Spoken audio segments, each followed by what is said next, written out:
O que é o amor? A primeira vez que eu fiz essa pergunta, eu era assim. Na escola, me chamavam de feio, esquisito, quatro olhos, louco. Louco porque eu pedi para Júlia falar com a Ana Carolina, que era a menina mais bonita da escola, que eu, o menino mais esquisito, gostava dela. Fiquei atrás da porta para escutar, né? Vai que, né? A Júlia falou com a Aninha. Aninha, o Ike gosta de você. E aí a Aninha respondeu. Pô, o Ike é feio, né? Aí, naquele dia, eu aprendi que você nunca deve escutar a conversa dos outros. Fui embora, cheguei em casa, minha mãe estava na sala, sentada no sofá, e aí eu deitei no colo dela e comecei a chorar. E aí minha mãe olhou assustada e perguntou, meu filho, por que você está chorando?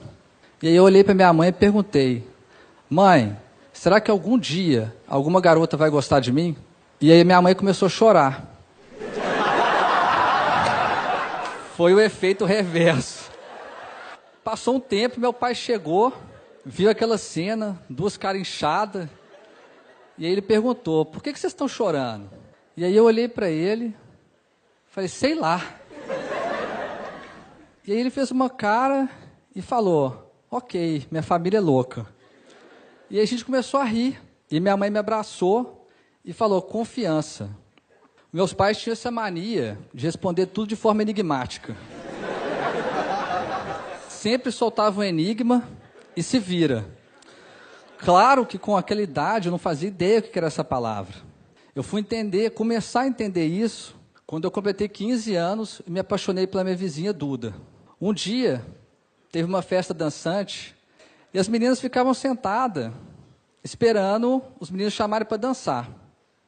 Naquele dia, eu aprendi que nunca deve se misturar bebida.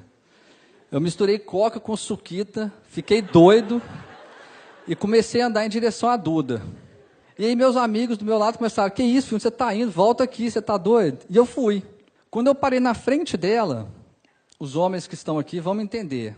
Quando um cara gosta muito de uma menina, ele treme todo. Eu estava igual aqueles bonecão do posto, sabe? Aqueles bonecão inflável, eu estava assim. Ó. E aí, estava naquela fase adolescente que minha voz... Umas vezes saía grave, outra aguda. Parecia sempre que eu estava com uma bola de algodão na garganta. E eu falei com a Duda. Quer dançar? Saiu algo parecido com isso. E eu já estava projetando a minha fuga para viver na rua, mendigo, solitário. E ela respondeu sim. E aí eu falei, como é que é? Aí ela repetiu, sim. E eu não sabia o que fazer, porque eu nunca tinha chegado até ali, aquela parte era nova para mim. Eu já tinha recebido tanto não na vida, que eu nem sabia que uma menina sabia falar sim. E aí ela levantou, me abraçou, e começou a tocar November Rain do Guns. E a gente dançou, quando acabou a música ela se afastou, e eu não fazia ideia do que fazer quando ela ficou parada na minha frente. Eu estava no ensino médio, eu só sabia jogar bola, tomar Coca-Cola e ficar na frente da TV vendo MTV, cara. E aí, só que aí veio uma voz do além, cara. Aí foi igual ao cinema. Com a voz com eco e tudo. Confiança! Confiança! E aí eu fui. Esse foi meu primeiro beijo. A coisa mais esquisita e doce que eu já fiz na minha vida. A Duda sorriu daqui até aqui. O sorriso fazia assim, ó. E aí ela me abraçou e a gente começou a dançar sem música. Eu e a Duda, a gente namorou por muito tempo. Até eu completar 18 anos, que é a idade oficial da idiotice masculina. Todo mundo ficava, não, vou tirar carteira, carro, mulherada. E um dia eu chamei a Duda e falei, Duda, eu quero terminar. E aí ela falou, por quê? Eu falei, porque eu quero conhecer outras meninas, para saber se você é a mulher da minha vida, né? E aí ela segurou a minha mão, olhou no meu olho e falou, que pena, Ike. Eu soube desde o primeiro dia que você era o garoto da minha vida. Ela foi embora e eu chorei por umas 5 horas seguidas. Cheguei em casa, contei para o meu pai, e aí meu pai só falou escolhas.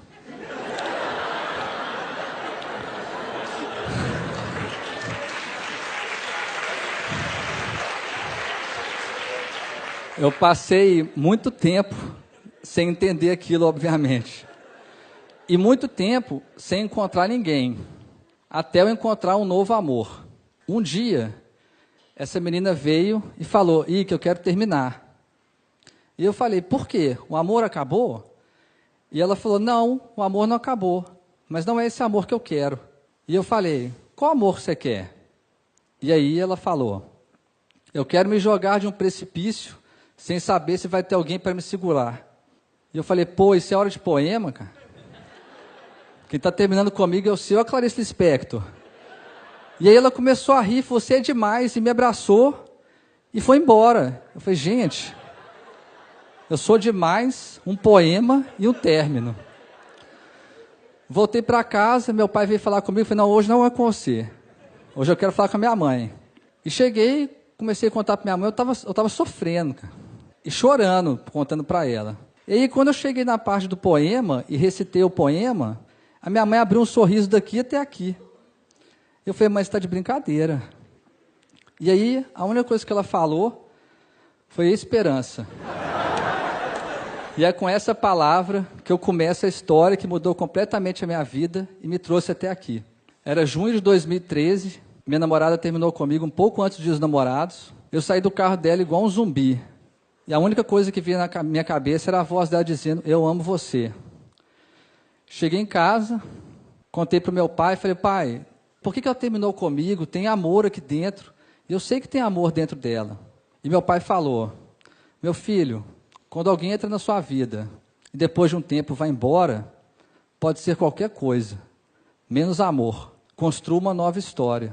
Eu falei, pai, mas como é que começa isso?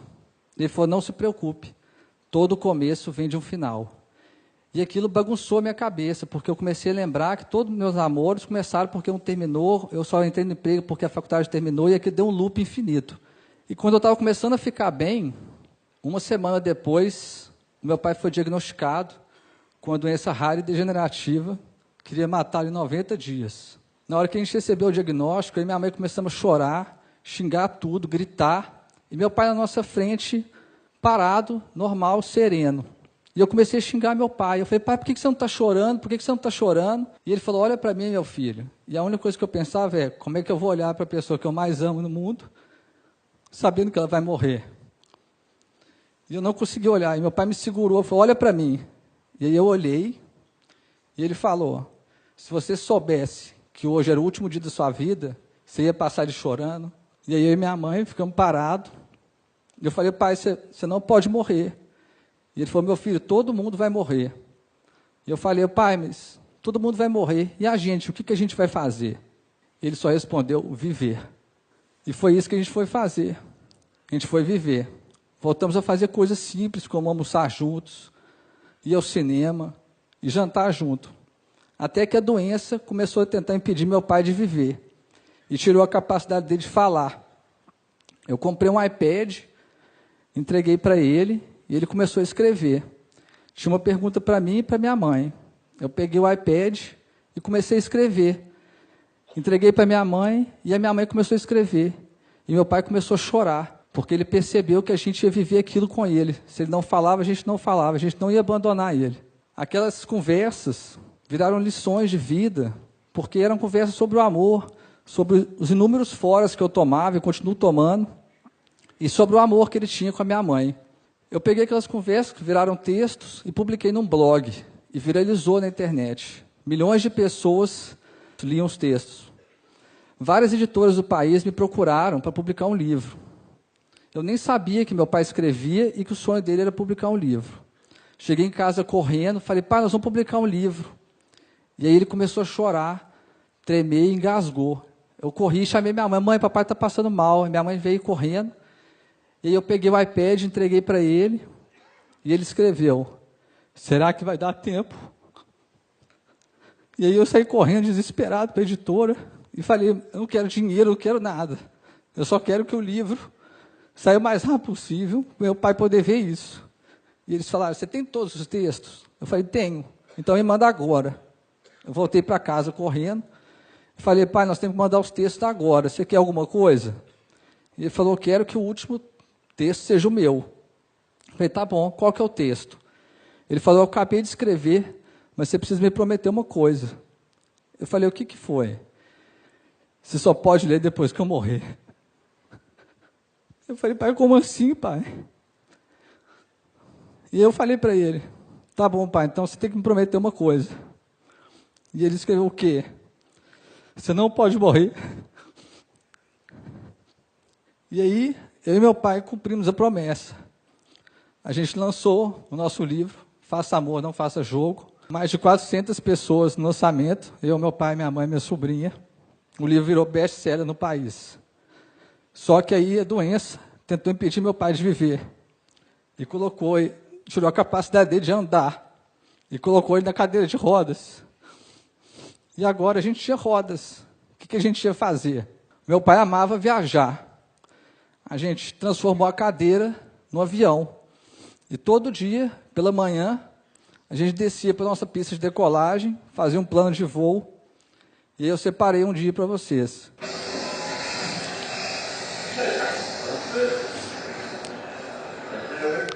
Eu não lembro se esse dia a gente estava para Nova Zelândia, foram muitas viagens.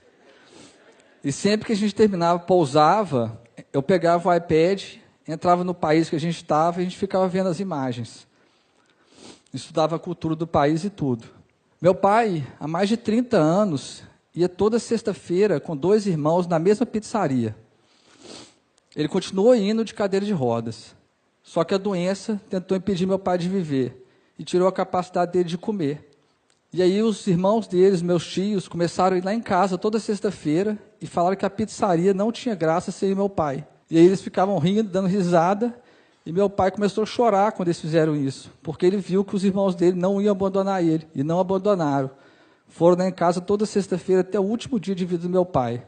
Meu pai, ele formou em Ouro Preto, Minas Gerais, e ele tinha 3 amigos. Quando eles formaram, eles combinaram que de 5 em 5 anos eles iam se ver. Naquele ano, meu pai estava muito debilitado e não conseguiu ir. Os 3 amigos dele, cada formando, tem uma foto pregada na República. Os 3 amigos pegaram as fotos dos 4, pegaram a estrada, chegaram lá em casa de surpresa, pregaram as fotos no quarto do meu pai e falaram, a nossa República é a sua casa. E meu pai começou a chorar, e todo mundo começou a chorar, porque ele viu que os amigos dele não iam abandonar. E não abandonaram, trocaram 5 em 5 anos para 1 em 1 mês eles iam lá e faziam a nova festa da República. No dia 2 de julho de 2015, os meus pais completavam 46 anos de casado.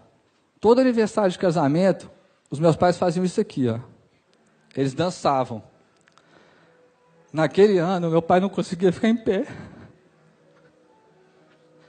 E aí a minha mãe falou, busca cadeira de rodas. Eu falei, por quê, mãe? O que você vai fazer? E ela respondeu, eu vou fazer o que seu pai faria por mim. Eu busquei a cadeira de rodas e quando eu voltei para o quarto, a minha mãe estava abraçada com meu pai na cama. Eu cheguei perto para ajudar e ela falou, não precisa. E ela começou a tirar meu pai da cama, fazendo maior força, e meu pai não tinha força, não sei de onde que ele tirou, foi a última força que eu vi ele fazendo na vida, e a minha mãe conseguiu colocar ele na cadeira de rodas. Ela colocou uma música e ajoelhou ao lado dele e começou a fazer a cadeira girar. E os dois começaram a dançar. Meu pai chorava e ria ao mesmo tempo. E foi a cena mais bonita que eu já vi na minha vida inteira. Quando acabou a dança, eu entreguei o iPad para o meu pai e ele escreveu, eu tenho um último sonho. E eu perguntei, qual que é, pai? Ele escreveu, eu quero ver o mar pela última vez. Eu falei, então a gente vai. Eu fui muito criticado, muita gente falou que eu era louco, porque eu ia levar uma pessoa que não falava, não comia, não fazia nada, para a praia, que não ia aproveitar nada. A única coisa que passava na minha cabeça era, talvez o amor seja isso, fazer loucuras, fazer o improvável, o impossível virar possível. E eu separei 3 momentos da viagem para vocês verem.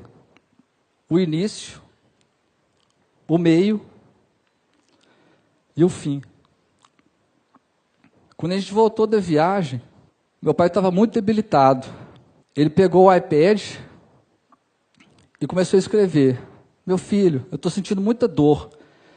A minha mão treme muito. Eu não sei até quando eu vou conseguir escrever. A gente precisa criar uma nova forma de comunicar.